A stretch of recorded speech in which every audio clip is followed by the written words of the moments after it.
Second number पर है रामचंद्र यादव जी, उनको 673 वोट मिले हैं। उसके बाद जो है वाइस चेयरमैन के लिए सेकंड नंबर पर है भोलानाथ सोनी, 771 वोट मिला है उनको। ज्वाइंट सेक्रेटरी के लिए सेकंड नंबर पर है बबन चौहान, उनको 435 वोट मिला है। एंड ज्वाइंट सेक्रेटरी 2 के लिए सेकंड नंबर पर हैं दिनेश मौर्य जी। अभी हम विजेता का नाम घोषित करने जा रहे हैं। सीनियर वाइस चेयरमैन के लिए दुर्गेश कुमार मौर्य को 961 वोट मिला है। वाइस चेयरमैन के लिए जो चुने गए हैं श्री कंचन यादव, जिनको 776 वोट मिला है।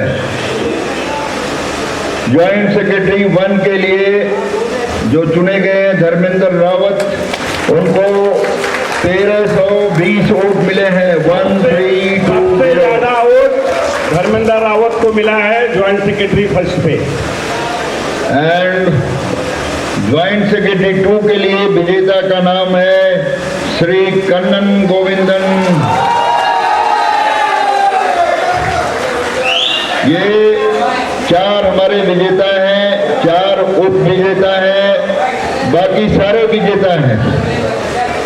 आप कमेटी के पास अपने मेंबरशिप के लिए काम कीजिए, मेहनत कीजिए। ये जनरल सेक्रेटरी का अधिकार है कि किसको कमेटी मेंबर लेना है, किसको नहीं लेना है, कौन योग्य है। योग्य होने के बाद भी जिसको वोट कम मिला है, जनरल सेक्रेटरी और चेयरमैन मिलकर के उसका कमेटी मेंबर के लिए सिलेक्शन कर सकते हैं।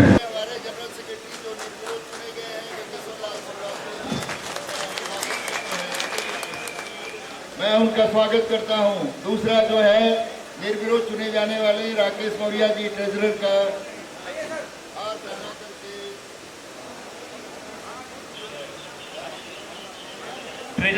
ट्रेजरर करके हम अपने राकेश मौर्य जी निर्विरोध चुनकर आए, उनके लिए तालियां हो जाए। Senior vice chairman Durgesh Kumar Maurya चुन के आए, उनका जोरदार स्वागत। उसके बाद वाइस चेयरमैन श्री कंचन यादव जी, उनको हार पहनाएंगे हमारे तिवारी जी, जोरदार तालियां। वैसे ही ज्वाइंट सेक्रेटरी 1 के लिए सबसे ज्यादा वोट धर्मेंद्र रावत के लिए जोरदार तालियां। उसके बाद ज्वाइंट सेक्रेटरी 2 के लिए हमारे सभी के प्यारे अन्ना उर्फ कृष्णन गोविंदन 779 वोट से ये चुनाव जीत गए हैं। आपकी संस्था से जो संलग्न है, रिलेटेड है, इसके चुनाव यहाँ पर संपन्न हुए। मुझे ये बताइए बेसिकली ये जो सेटिंग है अलाइड यूनियन है, ये किस तरह से काम करता है, फिल्मों में क्या काम करता है? फिल्मों का बैकबोन जो है स्टूडियो सेटिंग एलाइड मजदूर यूनियन होता है।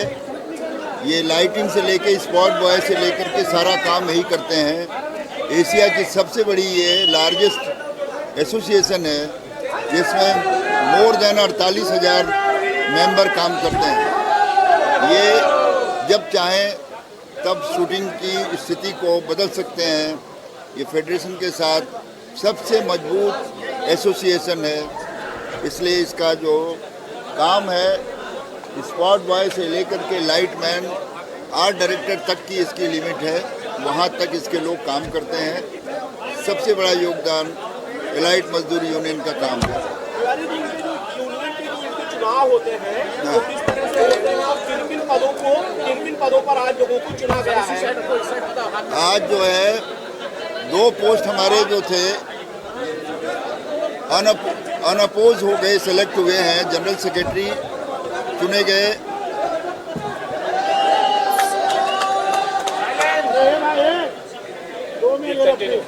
जनरल सेक्रेटरी का सिलेक्शन हुआ है अनअपोज एंड ट्रेजरर का, ये 2 पोस्ट अनअपोज हुआ है। चेयरमैन का पोस्ट अभी कमेटी करेगी 1 महीने के अंदर। जॉइंट ट्रेजरर का उसी के अंदर होगा, कमेटी करेगी, उनका इलेक्शन नहीं होगा, उनको सेलेक्ट किया जाएगा और कमेटी मेंबर चुने जाएंगे। अभी 4 पोस्ट के लिए इलेक्शन हुआ है, senior vice president, joint secretary 1, joint secretary 2 और अपना वाइस प्रेसिडेंट। इस तरह से 4 पोस्ट के लिए हुआ है। हमारे जो जनरल सेक्रेटरी चुने गए हैं अनअपोज, श्री गंगेश्वर लाल श्रीवास्तव जी हैं। कुछ आप इनसे सवाल कर सकते हैं।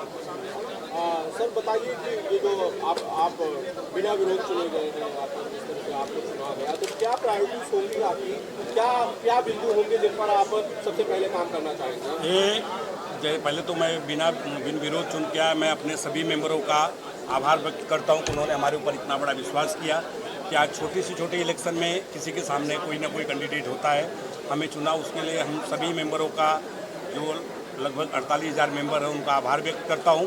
और जिस तरीके से मेंबरों ने हमारे ऊपर विश्वास किया है, उस तरीके से मेंबरों के हित के लिए हमेशा लड़ता रहा हूं, लड़ते रहूंगा और उनके हक के लिए किसी भी तरीके से जो कानूनी प्रक्रिया होगा, जो सरकार ने SOP बनाया है, उसी से उन लोग का हक दिलाने की कोशिश करूँगा। और मेंबरों के हो रहे शोषण में कुछ आर्ट डायरेक्टर, कुछ इक्विपमेंट मालिक, कुछ इंचार्ज या कुछ डिपार्ट के लोग हमारे मेंबरों का काफ़ी शोषण कर रहे हैं। कभी जैसे पूरा पेमेंट नहीं दे रहे हैं, 12 घंटा से ज़्यादा काम करा रहे हैं और ऐसे कई प्रॉब्लम्स है कि जो समय पे पेमेंट नहीं दे रहे हैं। उन चीज़ों के लिए हमारे मेंबरों को मेहनत करते हैं, उनका मुआवजा समय पे मिलनी चाहिए, ये प्रायोरिटी है। और ये चीज़ें मैं लोगों से लेके दिखाऊंगा। और जो खाने की क्वालिटी सही नहीं देते और सेटों पे जो स्वास्थ्य उपकरण नहीं रहते, उन चीज़ों पे मैं अपने फेडरेशन, अपने गवर्नमेंट से मिल कर के उन चीज़ों के लिए मैं लड़ाई लड़ूंगा और कानूनी तरीके से लड़ूंगा। ज़रूरत पड़ेगा जो अधिकारी या जो मैनेजमेंट, मैं ये नहीं बोलूँ कि हर प्रोडक्शन हाउस गलत है, प्रोड्यूसर 99 प्रोड्यूसर अच्छे हैं, लेकिन जो बीच के बिचौलिए के लोग हैं, इनके कारण हमारे मेंबरों का शोषण होता है, उसको मैं पूरी रोकने की कोशिश करूँगा। तिवारी जी, मैंने देखा कि बड़े प्रोफेशनल तरीके से, बड़े ट्रांसपेरेंट तरीके से चुनाव हो रहे थे। EVM मशीनों का आप लोगों ने इस्तेमाल किया। मुझे लगता है ये इतना ट्रांसपेरेंट चुनाव था कि किसी ने इसे अपोज भी नहीं किया, किसी ने एक शख्स भी नहीं खड़ा हुआ जिसने कहा कि भाई चुनाव को लेकर उन्हें किसी तरह की कोई शंका है। मैं समझता हूँ ये अपने मैनेजमेंट का बड़ा उदाहरण है। बिल्कुल सर, मैं ये बताने में गर्व महसूस करूँगा कि केवल हिंदुस्तान नहीं, पूरे वर्ल्ड में इतनी बड़ी एसोसिएशन का चुनाव पहली बार इतनी मशीनों के साथ एक साथ बड़े ही शांतिपूर्ण तरीके से संपन्न हुआ है। 2 पुलिस डिपार्टमेंट के लोग बुलाए गए थे, जिनको चुपचाप बैठे मज़ा ले रहे थे। एक भी आदमी ने कोई भी आवाज़ नहीं किया है। ये हम अपनी भी तारीफ़ करते हैं और उन तमाम वोट देने वाले मज़दूरों की तारीफ़ करते हैं जो बहुत पढ़े लिखे तो नहीं हैं, मगर शिष्टाचार में पढ़े लिखे लोगों से ज़्यादा सभ्य हैं, अपना काफ़ी शिक्षित हैं। तो इस तरीके से चुनाव कराना हम लोगों को बड़ा ही आनंद में रहा। पूरे दिन से हमने करीब 2 से 2,500 लोगों का उनका इलेक्शन कराए हैं। उसमें कहीं न कोई प्रॉब्लम हुआ है, न कोई दिक्कत हुई है। तो हम सबको धन्यवाद देना चाहूँगा, जो कमेटी मेंबर हैं उनको, जो वोटर हमारे थे जो आए थे अपना अपना काम करके, काम छोड़ करके। कुछ लोगों को काम से फुर्सत नहीं मिली, नहीं तो कम से कम 10,000 लोग आते। फिर भी हम जितने लोग आए उनसे सेटिस्फाइड हैं और बहुत ही खुश हूँ कि हमने एक जस्टिस करते हुए चुनाव का परिणाम आप तक पहुँचाया है। चुने हुए और उपचुने हुए लोग भी खुश थे। आपने देखा होगा कि किसी को कोई शिकायत नहीं थी, उन्होंने अपनी खुशी जाहिर की, सब स्टेज पर आए। और जो बच गए हैं कमेटी मेंबर में, उनको हमारे जनरल सेक्रेटरी और चेयरमैन मिल करके चुनाव करेंगे। तो ये बहुत ही खूबसूरत चुनाव था, हम सारे बड़े खुश हैं और शायद ये एक मिसाल है फिल्म इंडस्ट्री के लिए। एक आखिरी सवाल तिवारी जी मेरी तरफ से है कि भाई चैलेंजेस क्या है, आपको क्या लगता है जो आपका यूनियन है, जो मुस्लिम यूनियन है, इसी फिल्म इंडस्ट्री से किस तरह की चुनौतियों से दो चार होना पड़ रहा है, या फिर ऐसी कौन सी चुनौतियां हैं जिन्हें प्रायोरिटी से आप लोग डील करना चाहते हैं? देखिए, फिल्म इंडस्ट्री में वर्कर हमेशा चैलेंज से खेलता है। वो काम करता है तो भी खतरा है, काम करने के बाद जब पेमेंट लेने की बात आती है तो भी उसके लिए समस्या रहती है। इसीलिए कमेटी बनाई जाती है, इसीलिए चुनाव किया जाता है, ताकि उनके अधिकारों की सुरक्षा करने के लिए सेक्रेटरी और जनरल सेक्रेटरी और चेयरमैन मेहनत करें और मेहनत करके उनको ईमानदारी से उनका अधिकार दिलाएं। तो चैलेंज तो जीवन में हर वक्त है। मजदूर जो मेहनत करता है उसके लिए तो हमेशा चैलेंज रहता है, पर उनके चैलेंज को हम सम्मान दिलाते हुए उनके अधिकार को दिलाएंगे। उनके एसोसिएशन से भी और फेडरेशन से भी हम उनको चाहेंगे कि कोई भी हमारा वर्कर किसी अधिकार से वंचित न रहे, चाहे वो मेडिकल सर्विस उनको सुविधाएं हो, चाहे उनके हक के पैसे हों, चाहे जो भी मान सम्मान मिलता हो, हमारे वर्कर को पहले मिले, फिर बाकी टेक्नीशियन को मिले। ये इस बात का फेडरेशन हमेशा ख्याल रखेगी।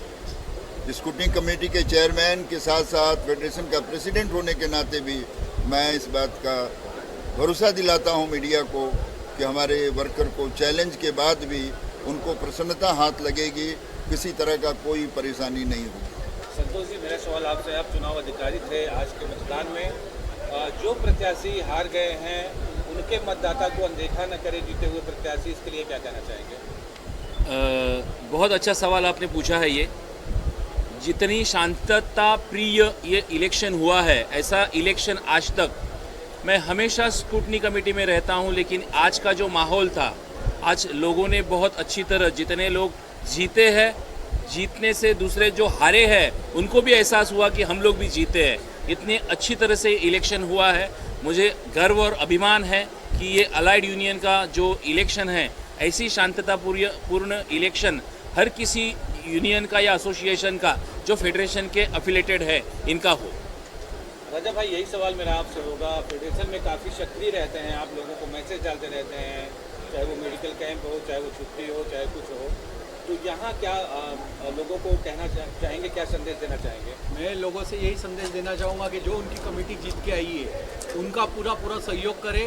जिस तरीके से हमारे गंगेश्वर श्रीवास्तव जी ने अभी जो वादे किए उसको उनको पूरा खरा उतरने के लिए उनके साथ उनका सहयोग करें, क्योंकि फील्ड में वर्कर का सहयोग के बिना लीडर कुछ नहीं। लीडर सहयोग मिलेगा वर्कर का तो लीडर हमारे आगे से आगे बढ़ते जाएंगे, और हमें पूरा भरोसा है जो संजीव जी ने बोला है वो पूरा करके बताएंगे।